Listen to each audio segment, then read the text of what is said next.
Hadir. Nah, jadi hari ini kita menyambung pelajaran kemarin mengenai tentang Al-Quran hadis, mengenai tentang pengertian Al-Quran hadis, Al-Quran dan hadis. Nah, jadi ada yang tahu tentang pengertian Al-Quran? Belum ada yang tahu? Jadi akan Bapak jelaskan mengenai tentang pengertian Al-Quran hadis.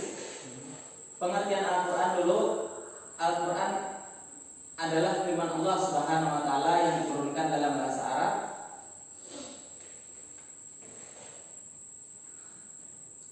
Yang dapat dilihat dari dua aspek, yakni aspek bahasa dan aspek istilah. Nah, jadi ada dua aspek mengenai tentang Al-Quran, pengertian Al-Quran. Nah, jadi pengertian tentang bahasa yang berasal dari bahasa Arab, yakni bacaan atau qara'a yaqra'u Qur'anan. Nah, jadi Al-Quran pengertiannya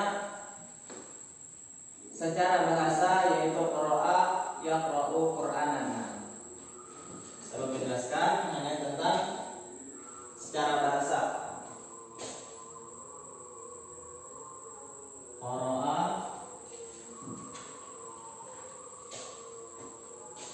yaqra'u Qur'anan.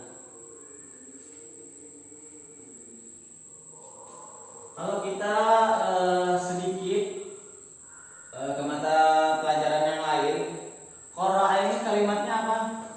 Fahri? PL. PL. Mandi. PL mandi. Aan Gimana? Siap. yaqra'u kalimatnya PL juga. PL apa? Mudhari. PL mudhari.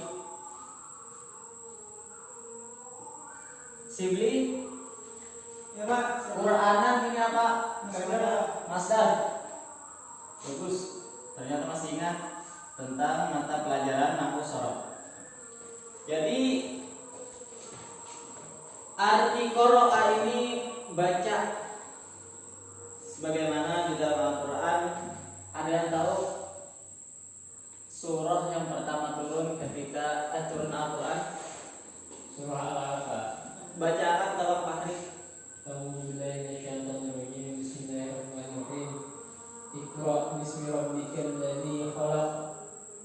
Khalaqal insana min 'alaq. Iqra wa rabbukal akram. Alladzi 'allama bil qalam. 'Allamal insana ma lam ya'lam. Ya, itulah tadi ayat pertama yang diturunkan. Ayat pertama Al-Quran yang diturunkan di, ada yang tahu di mana? Di Mekah, Pak. Di Mekah. Jadi kita masuk kepada pengertian Al-Quran secara istilah.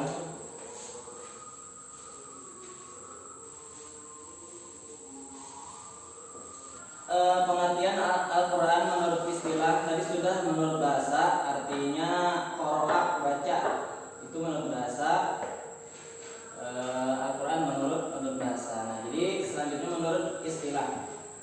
Pengertian Al-Quran ditinjau dari segi istilah adalah Al-Quran wal kitabul mu'jizul munazzilu 'alan nabi sallallahu alaihi wasallam al-maktubu fil masahifil manqul alaihi bitawatir al-muta'abbadu bitilawati. Jadi artinya Al-Quran ialah firman Allah yang mengandung mukjizat yang diberikan kepada Nabi Muhammad SAW dengan perantara Jibril. Nah, jadi malaikat Jibril yang memberikan wahyu kepada Nabi SAW. Yang terus dalam mushaf atau lembaran-lembaran yang disampaikan kepada kita secara dari pengertian di atas. Dari pengertian di atas tadi dapat kita rumuskan bahwa Al-Quran adalah ada 6. Yang pertama, Al-Quran itu firman Allah Subhanahu wa taala. Yang kedua, berfungsi sebagai mukjizat. Yang ketiga, diberi kepada Nabi Muhammad SAW dengan perantara malaikat Jibril.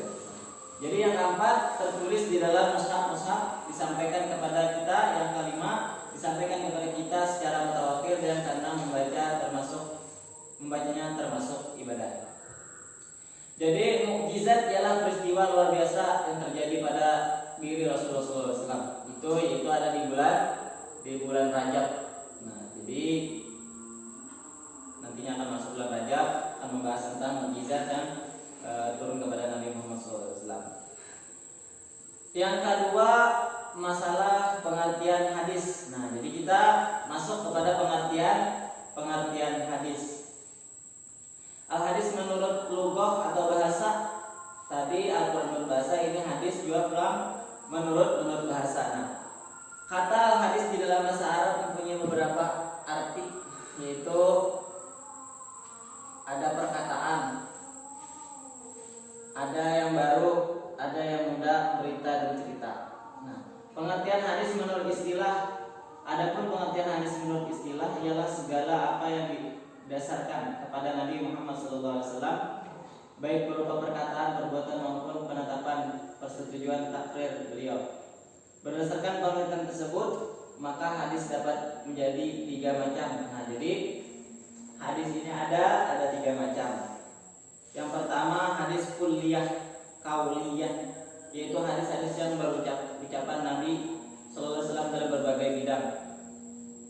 Yang kedua, hadis fi'liyah, yaitu hadis perbuatan Nabi yang sampai kepada kita melalui penukilan para sahabat beliau. Contoh makan dengan tangan kanan, contoh bertaat kepada orang tua. Yang ketiga, takliriyah, yaitu persetujuan atau ketetapan Nabi Muhammad SAW terhadap perkataan atau perbuatan yang dilakukan oleh sahabat beliau.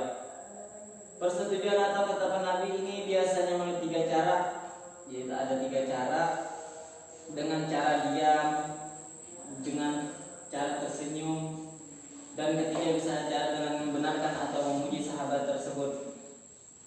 Nah, jadi dari beberapa pembahasan tentang pengertian Al-Quran, pengertian hadis, tadi ada yang ditanyakan, apa? Ulun ketahui Pak. Ya.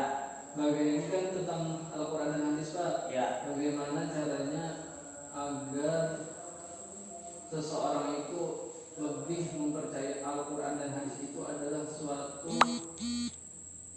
mukjizat dari Rasulullah SAW yang mana kita harus mempercayainya dengan betul. Bagaimana membuat rasa yakin untuk membuat percaya kepada seseorang, yang mana seseorang itu kalau yakin adalah Al-Quran dan hadis. Yang pertama, iman seseorang itu kuat. Yang pertama harus. Kalau iman orang itu kata kuat, ya nyata ini melemahkan tentang Al-Quran. Pertanyaan tadi, bagaimana kita supaya orang itu kuat gitu Pak? Yang pertama, kita jelaskan dulu bagaimana tentang Al-Quran. Bahwasanya Al-Quran itu turunnya dari yang diwahyukan oleh malaikat Jibril kepada Nabi SAW. Dan kalau kita lihat di channel-channel YouTube tuh bahwasanya Al-Quran banyak anunya, apa kayak ada eksperimen banyu, kayak dibaca Al-Quran kan berubah. Jadi itu kan suatu keyakinan, mau kita yakin gitu. Ada yang tanya lagi? Jadi caranya model di yakini itu eksperimen. Ya, eksperimen banyak di channel-channel YouTube. Bahwasanya Al-Quran itu luar biasa ya. Ada yang lain ditanyakan? Ada lagi? Nah, jadi mengenai tentang tugas untuk hari ini, kalian bisa tulis awal ayat yang diturunkan yang dibaca Pak Hari tadi dari 1 sampai akhir untuk tugas PR, dan artinya. Terus berikan contoh bahwasanya contoh Al-Quran, pengertian Al-Quran dan pengertian hadis yang menurut kalian, maksudnya yang kalian dapat bukan dari buku LKS ini. Nah, itu untuk tugas selanjutnya. Mungkin sampai di sini pertemuan kita. sudah mepet ini mulai azan. Nah, jadi persilakan kepada Pak Hri untuk mimpin doa atau kita pulang. Karena oh ya Aan, Udun kapan? karena Faruk sudah mulai apa? Ya persilakan kepada. Amin. Allahumma shalli ala sayyidina Muhammadin fil awwalin wa shalli ala sayyidina Muhammadin fil akhirin. Alhamdulillah.